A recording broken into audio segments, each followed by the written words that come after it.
for the past couple of minutes, it has been clear from this space back on Chambers in that area. So now they're walking back toward the World Trade Center. And as we keep letting you hear the personal stories, the survivor stories of exactly what happened inside the World Trade Center when that first plane went in, and of course the collapses since then, we're going to bring more of those to you now. Barry Jennings, you were on the 8th floor. You work for the City Housing Department.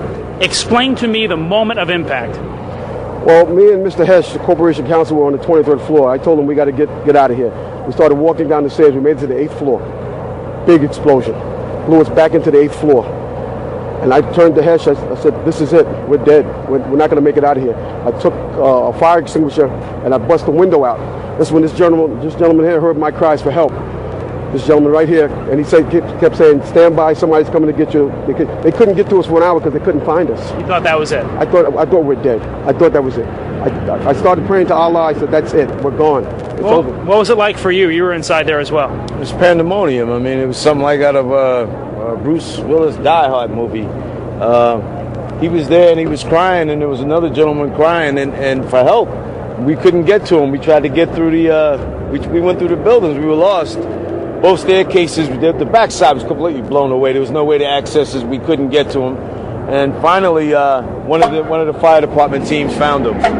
But we didn't think they were going to make it. Well, certainly you got out. Many others didn't. Of course, we don't have a number right now of fatalities or injuries. But I want to translate a story to you that another man told me. He was near the building. He was on the lobby level, near the shopping area, near the promenade. The elevator doors, he said to me, blew open. And when the doors opened, there was a man on fire inside that elevator. That is the kind of tragedy we are talking about here, and we're the World Trade Center. Hi, my name is Barry Jennings. I'm 52 years old. I've worked for 33 years at one location. Basically, I said I'm married, father of 4. That's it.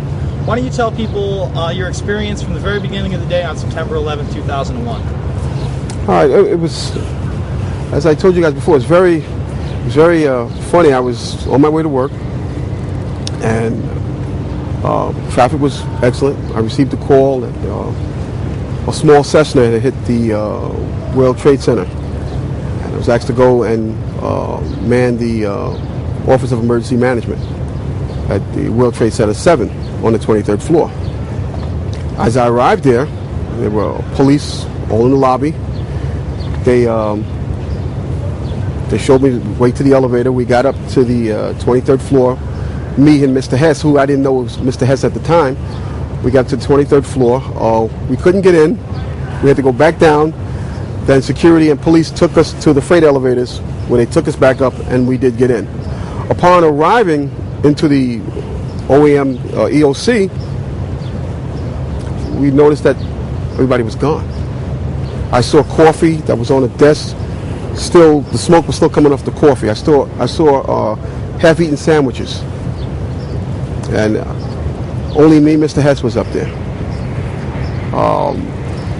After I called several individuals, one individual told me that to leave and leave right away. Mr. Hess came running back in and said, we're the only ones up here, we got to get out of here. He found the stairwell. So we subsequently went to the stairwell and we're there. After I called several individuals, one individual told me that to leave and leave right away. Mr. Hess came running back in and said, we're the only ones up here, we got to get out of here. He found the stairwell. So we subsequently went to the stairwell and we're going down the stairs. When we reached the 6th floor, the landing that we were standing on gave way. There was an explosion and the landing gave way. And I was left there hanging. I had to climb back up, and now I had to walk back up to the 8th floor. After getting to the 8th floor, everything was dark. It was dark and it was very, very hot. Very hot. I asked Mr. Hess to test the phones as I took a fire extinguisher and broke out the windows. Once I broke out the windows, I could see outside below me. I saw police cars on fire, buses on fire. I looked one way, the building was there. I looked the other way, it was gone. I was trapped in there for several hours. I was trapped in there when both buildings came down. The firefighters came. They came to the window, because I was going to come out on the fire hose. I didn't want to stay there any longer. It was too hot. I was going to come out on the fire hose. They came to the window. They started yelling, "Do not do that. It won't hold you." And then they ran away. See, I didn't know what was going on. That's when the first tower fell. When they started running, the first tower was coming down. I had no way of knowing that. Then I saw them come back. Now I saw them come back with more concern on their faces. And then they ran away again. The second tower fell. So as they turned and ran the second time, the guy said, "Don't worry, we'll be back for you." And they did come back. This time they came back with 10 firefighters. And they kept asking, "Where are you? We don't know where you are." I said, "I'm on the north side of the building," because when I was on the stairs, I saw north side. Excuse me. All this time, I'm hearing all type of explosions. All this time, I'm hearing explosions. And I'm thinking that maybe it's the buses around me that were on fire, the cars are on fire. I don't see no, but I'm still hearing these explosions. When they finally got to us, and they took us down to what they called the lobby, because I asked them, I said, when we got down there, I said, "Where are we?" He said, "This was the lobby." And I said, "You got to be kidding me." It was total ruins. Total ruins. Now keep in mind, when I came in there, the lobby had nice escalators. It was a huge lobby.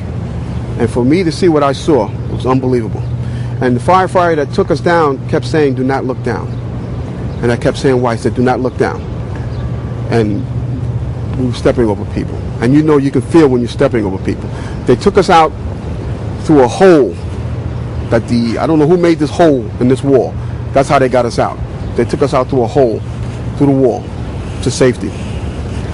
As they were taking me out, one firefighter had fallen. I believe he was having a heart attack. But before that, this big giant police officer came to me. And he says, "You have to run." I said, "I can't run. My knees are swollen." He said, "You're going to have to get on your knees and crawl in." He said, "Because we have reports of more explosions." And that's when I started crawling.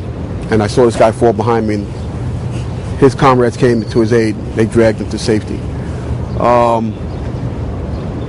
I was looking for an ambulance for my knees. And at that time, they told me, "You got to walk 20 blocks to refuge." Before I got there, Eyewitness News grabbed me and started interviewing me. And that's basically it. Now, real quick, I'd like, if possible, for you to elaborate on. Now, you originally said on ABC-7 that you got to the 8th floor, and that's where the explosion was, and that's what blew you off. And there you said you got down to the 6th floor. Well, it was the 8th floor we got back into. Okay. The 6th floor is when we got down to. Okay, so you made it all the way down from the 23rd floor all to the way down 6th floor. To the 6th floor. Right. That's when the explosion happened. Now, where did that originate from? Did the explosion come from under you? It was definitely under us. It was from under you. It definitely was under us. Now, did it lift you up? Is that? Yeah, it blew us back, and then I found myself. I thought I was on a stair landing, but I wasn't. I found myself hanging on. So you want me to go into that? If you could. Yeah, sure. It was pitch black. You couldn't see anything. Right. If you could please elaborate on that. Sure. Just quickly. Okay. When I made it to the 6th floor, and there was an explosion. The explosion was beneath me.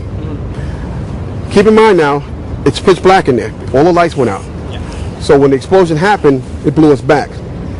I'm thinking I'm standing on the landing. I'm actually holding on to a pole above us. Really? And I had to climb back up because Hess is yelling, "What do we do now?" I said, "There's only one thing we can do, and it's go back up." So that's when we went back up to the 8th floor, and I busted out that window. My other question was going to be, you said that you'd worked in the Office of Emergency Management since its inception in '99. Could you just tell people what the OEM was and your experiences with it, like how often you would be there, what the job of the OEM was? Okay. Excellent.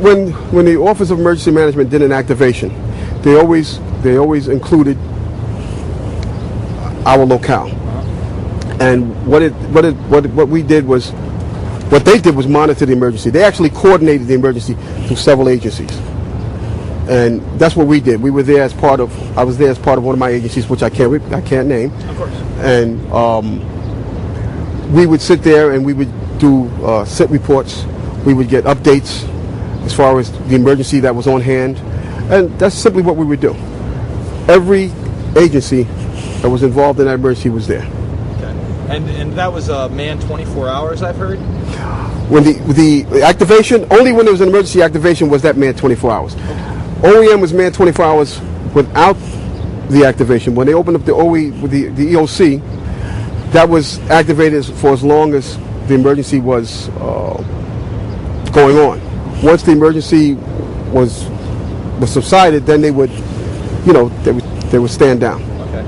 My other question was, they had a drill in preparations called Tripod. Did you know anything about Tripod that was down at the pier at all? Yes, I was part of that. You were part of Tripod. Yes. Discuss that at all? Yeah. Can you discuss any aspects of Tripod? Well, the only thing I remember is Tripod was we did a drill, which was supposed to be a man-made disaster, a terrorist attack, and it was supposed to be some kind of chemical. And all they did was drill. They went through the whole steps of what you would do here, if you'd come here, how you would, they went through the whole thing. And we were just we were just viewing it. We were just part of the viewers. Okay. That was it. We wasn't part of the actual. We would just view the individuals. Monitoring the results of the And exercise. from media reports, we've heard that it was supposed to take place on the 12th, but preparations were before that. In other words, throughout the week, they've been manning the separate stations. Do you know when it was actually in progress? Because you said you'd been part of it and seen it. So obviously there was something going on before the 12th. Did you observe this in the 10th, the 11th, right prior to 9/11? No. No. This was after. Yes, our participation was after. Was after 9/11. Yes. Okay. Yes. Then can you just give us permission to use it? Say louder than words can use this footage. Yes, you can use this footage. All right. But real quick, I'd have like for you another to question? elaborate on a few things. Sure. What time approximately did you arrive at World Trade Center 7? Um, I'm just trying to establish a timeline. I received the call shortly after the first plane hit, which everyone thought was a Cessna. That's what I was told. A small Cessna lost its way and hit the plane. I got there. I had to be inside on the 23rd floor when the second plane hit. Okay. I was inside when the second plane hit. I was already in the World Trade Center 7. Okay. When the second plane. You didn't hear that after the fact, or did you hear that when it happened? The second plane when it hit? I couldn't tell you because I was inside and I was closed off from everything. Keep in mind now, OEM, that big center, they had big, gigantic TV screens, and at that point, none of them were working. So I didn't know what was going on the outside. So the building was essentially deserted when you and Mr. Hess. Well, the command center was deserted when you and Mr. Hess got up there. Yes. Was that normal? No. No. No. Okay. No, not at all. The word we got was they had to take the mayor and evacuate. So they said that the mayor was in World Trade Center 7 that day? Yes. He was there earlier in the day Yes. and then evacuated. Yes. Could you say that, because we're not mic'd, can you say that Giuliani was in the building? I didn't actually see him, but that's what I was told. That's why Hess was there. Okay. He was there to meet with Giuliani. Okay. That's about all I've got going. No, I know. I just feel like there's something I'm missing. What's your impression with Building 7 and your experience in working there? What kind of vibe did you get from that building? You know that there was the CIA there, obviously. There was the Department of Defense, the Secret Service was there. IRS was there. Well, I'm just confused about one thing and one thing only. Why World Trade Center 7 went down in the first place. I'm very confused about that. I know what I heard. I heard explosions. The explanation I got was it was the fuel oil tank. I'm an old boiler guy. If it was a fuel oil tank, it would have been one side of the building. When I got to that lobby, the lobby was totally destroyed. It looked like King Kong had came through it and stepped on it. And it was so destroyed I didn't know where I was. And it was so destroyed they had to take me out through a hole in the wall, a makeshift hole that I believe the fire department made to get me out. Me and Mr. Hess out. I do have one more question. Did Sure. you ever talk to people from the 9/11 Commission, the Congressional Report, FBI, NIST, anybody? You did speak with them. Yes. Who did you speak with? They called me down.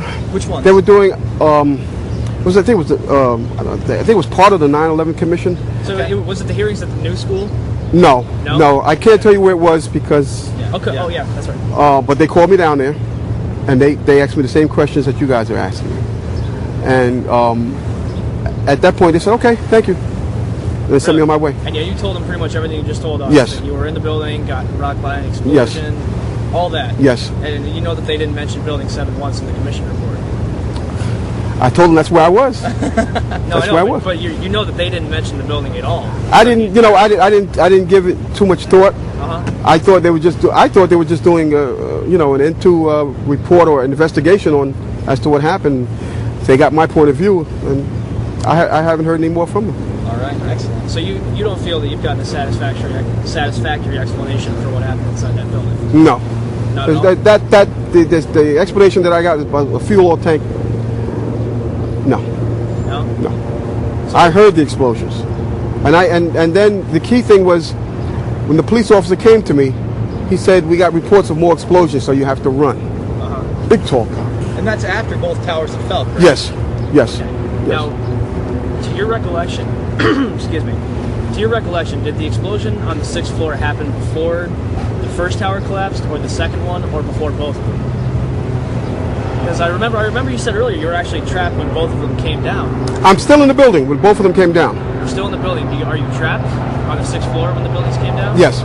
Yes. Yes. Yes. So it's safe to say that explosion on the 6th floor happened before either tower fell? It definitely happened before either tower fell, and I'll tell you why. Barry, I'm sorry. Can you just wait for that shot? Sure. Because this is vital. Because the whole official story, the whole reason that Building 7 collapsed, allegedly, is because the North Tower fell onto it and caused damage. And what people are going to say is they're going to say, well, Barry was hit by debris from the North Tower. No. What happened was when we made it back to the 8th floor, as I told you earlier, Yes. both buildings were still standing because I looked one way, looked the other way. Now there's nothing there.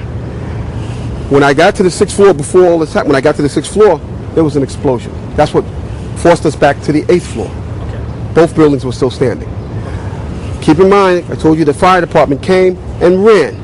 They came twice. Why? Because building Tower 1 fell, then Tower 2 fell. And then when they came back with all concern now, like, to get me the hell out of there. And they did. And then we got out of there. I got in the building a little before 9, a little after 9. I didn't get out of there until like 1. Yeah, that's right. Because the news report with Michael Hess was approximately around 1 p.m. Mm-hmm. Man, Barry, is there anything else you want to say? I mean, is there anything you want to clear up? Well, I like to say that, my mind is still there. That day I'll never forget. And the explanations that were given to me is totally unacceptable. Totally unacceptable. Because as I stated, I was there. I lived it. I lived through it. Actually, I thought I was going to die that day. Because me and Michael Hess did get on our knees and start praying. When we saw that there was nobody coming, there was no hope. We did get on our knees and start praying. And then there was the fireman that shined the light and says, "Anybody in here?" Those are the sweetest words I ever heard. Is there anybody in here? And I, at that time, I told Mike, I said, "Mike, you better get under the desk and pray to who you're going to pray to, because I'm going to pray to who I'm going to pray to, because it doesn't look like we're going to make it." And that's when the fireman came and saved our lives. Excellent. And you got out of the building around 1 o'clock, and that's when you pretty much crawled out on your knees, and that's when WABC-7 caught you, right? Yes. And there's really been no official follow-up with you, right? I mean, obviously the 9/11 Commission invited you to come testify, and that was it. I mean, you never heard anything back from them? No. I mean, I got several calls from several news reporters, and News 12 did come out to my home and interview me as far as what took place, but that was it. That was it. And it wasn't until some years later that I testified in front of them. It was very, to tell you, it was very scary, because they looked like very important people. Yeah. That were questioning me about certain things. And I don't know if they liked the answers I gave. I could care less. I gave my account of it, the truth, and that was it. When did you first start doubting Well, did you have your doubts that day as to why? Well, did you even see Building 7 come down at all? But you were probably well gone by that point. No, I was long gone by then. When did you first hear it collapsed? And to my surprise, I was back in the office. Secretaries and things that were cleaning me up. I was disheveled. I even started crying because of the lives that were lost, and I was lucky enough to get out of there. When I got home, I sat down in front of the TV, and my wife said, "Why do you keep watching this? Why do you keep?" I couldn't stop watching it, and that's when I found out Building 7 came down. I was so surprised, and I'm saying to myself, "Why did that building come down?" And I knew why it came down, because of the explosions, and it was no fuel oil tanks.